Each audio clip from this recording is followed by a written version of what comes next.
어쩐 일로 오셨어요? 네, 일단 뭐 앉으세요.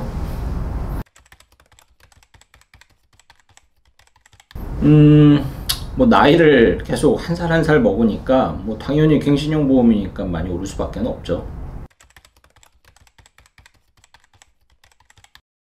맞아요. 많이 오르는 건 맞는데 뭐 그렇다고 뭐 제가 올린 건 아니잖아요.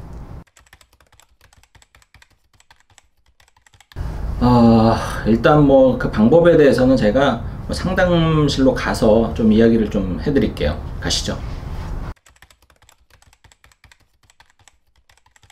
원래는 많이 오르지 않았죠. 그러니까 2015년도부터 해서 이제 실손 보험 가격에 대한 자율화가 이제 시작이 됐어요. 그래서 단계적으로 2016년, 17년에서 18년도부터는 완전히 이제 폐지가 되는 거였는데, 그래서 이제 그쯤부터 해서 실손보험료가 굉장히 많이 상승을 한 것 같아요. 왜냐면은 2015년 전까지만 하더라도 이게 규제가 있다 보니까는 보험사에서 이 보험료를 많이 올리지를 이제 못했거든요.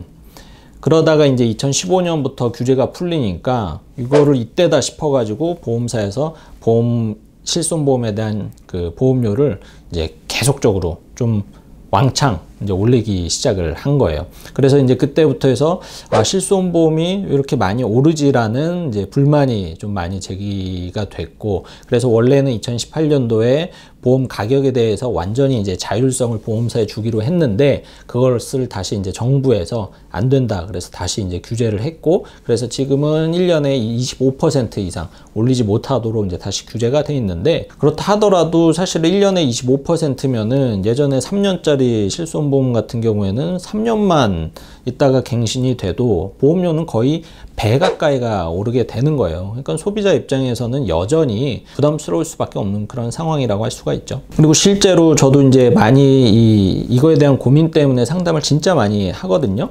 그래서 어떤 분을 이렇게 상담을 해드렸는데 굉장히 이제 나이가 많으신 분이셨어요. 이제 65세셨는데 이제 하나의 어떤 표를 갖고 오셨어요. 근데 보니까는 실손보험이 그 전까지만 하더라도 4만 원 정도 이제 내고 계셨는데, 이게 이번에 이제 종이 한 장 날라오면서 인상이 됐다 그러면서 이게 무려 12만 원 가까이로 이제 인상이 된 거예요. 거의 3배가 오른 거죠. 그래서 이거를 내가 이제는 이 정도 금액이라면 내가 실손보험을 좀 유지하기가 너무 어려운데, 지금 당장 12만 원은 어떻게든 내겠지만 또 5년 후가 자기는 너무 두렵다라는 거예요. 그래서 거기에 대해서 어떻게 해야 되나 그런 이제 상담을 많이 이제 했는데, 최근에 이런 상담이 굉장히 많아지고 있다라는 것은 5, 60대 이제 분들이 실손보험의 그 인상에 대해서 너무나 큰 부담을 갖고 있고, 그런 분들이 굉장히 많아지고 있다라는 거 아닌가 생각이 듭니다. 보험료가 좀 부담이 안 되는 젊은 분들은 뭐 당연히 실손보험은 어떤 의료비에 대해서 최소한, 그리고 가장 효율적인 이제 대비책이니까 뭐 일단 유지를 하는 거를 권장을 할 수밖에는 없는데, 보험료가 이제 부담이 되시는 분들은 좀 고려를 해야 될 부분이 좀 있어요. 그래서 일단 첫 번째 방법으로는 3년 갱신 그리고 이제 5년 갱신 실비를 갖고 있다, 이제 그런 분들은 좀 이 방법을 좀 고민을 할 때가 됐어요. 뭐냐면은 2017년도에 출시된 이제 흔히 말하는 이제 착한 실손보험으로 이제 상품을 이제 갈아타시는 거예요. 그렇게 하면 이제 장점은 뭐냐면, 일단 보험료가 상당히 좀 줄어들 수 있다라는 거, 그리고 이제 앞으로 보험료가 이제 올라갈 그 인상폭이 확실히 좀 덜 할 수 있다라는 장점이 있고, 이게 왜 그러냐면은 예전 실손보험은 내가 아프지 않아도 남들이 많이 아프면은 계속적으로 이제 보험 청구가 많이 일어나잖아요. 그래서 보험료가 인상에 대한 여지가 생기면은 내가 아무리 많이 청구를 안 하고 나는 아무리 건강하더라도 보험료는 동일하게 오릅니다.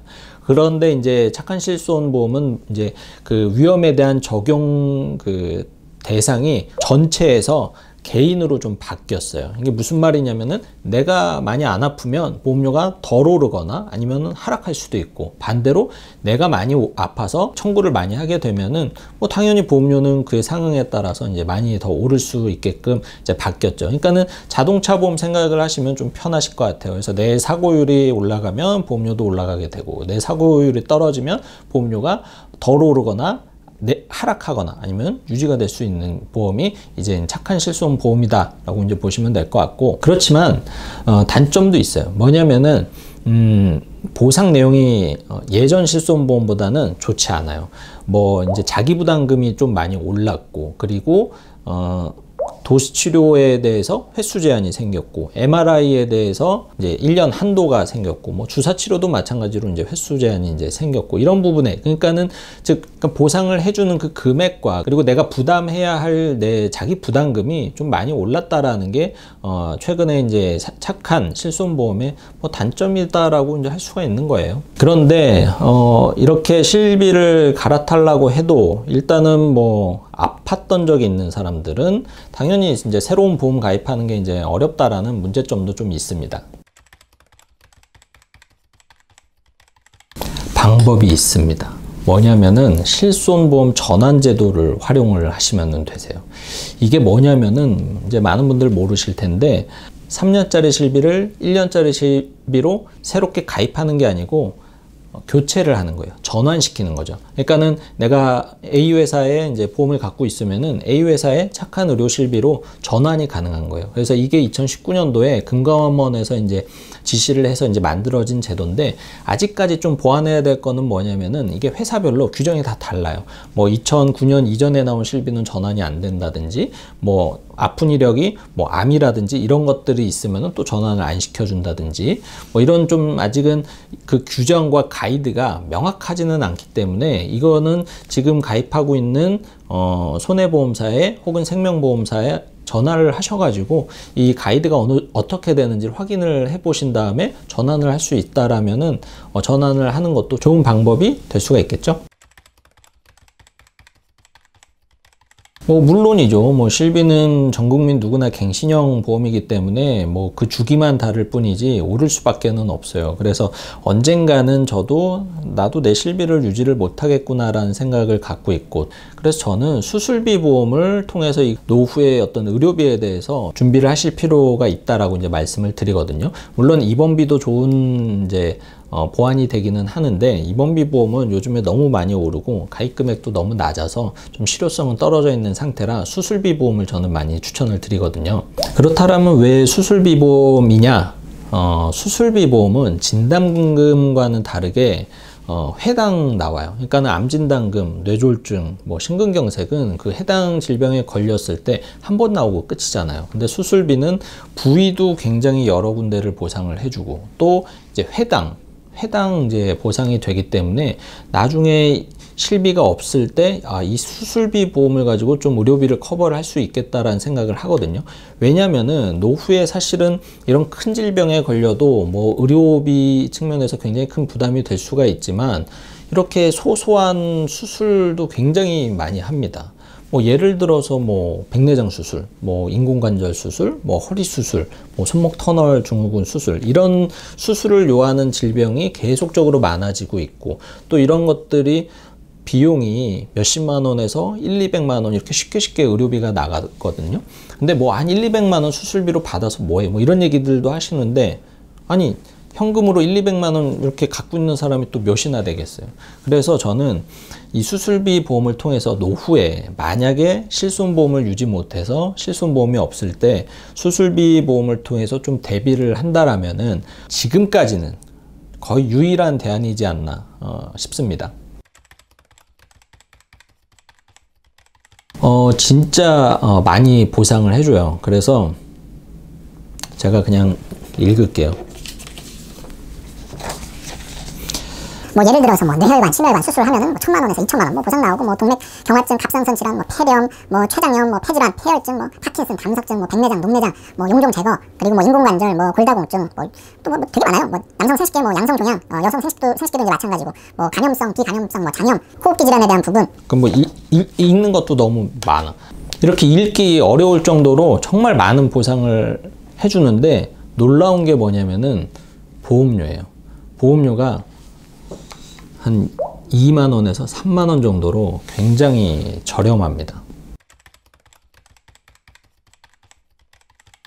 있죠. 그러니까 보험 좋아하시는 분들은 또 막 수술비 보험을 또 막 가입을 하시려고 뭐 문의도 많이 주시고 하시는데, 일단은 이 수술비 보험은 어떤 새로운 보험에 대한 개념이 아니고 예전부터 있었던 특약이에요. 근데 그동안에는 이게 실비가 있으니까는 이 수술비 특약에 대한 중요성을 모르고 있었던 거죠. 그렇기 때문에 내가 갖고 있는 보험에서 이 수술비 보험이 거의 대부분은 한두 개 정도는 무조건 갖고 있을 확률이 높아요. 그래서 갖고 있는 보험에서 수술비가 있다라면 그것을 고려해서 부족한 것만 수술비로 이제 채우는 게 좋고, 지금 기준으로 사실은 80세 이상인 분들이 수술을 하는 경우가 흔하지는 않죠. 왜냐하면은 수술을 하면은 오히려 사망 확률이 더 높아지니까. 그래서 지금 5, 60대인 분들은 수술비 보험의 만기를 굳이 100세로 하지 않아도 괜찮지 않나 라는 생각을 갖고 있어요. 그러면은 100세인 것보다는 80세 만기인 보험이 훨씬 더 저렴하거든요.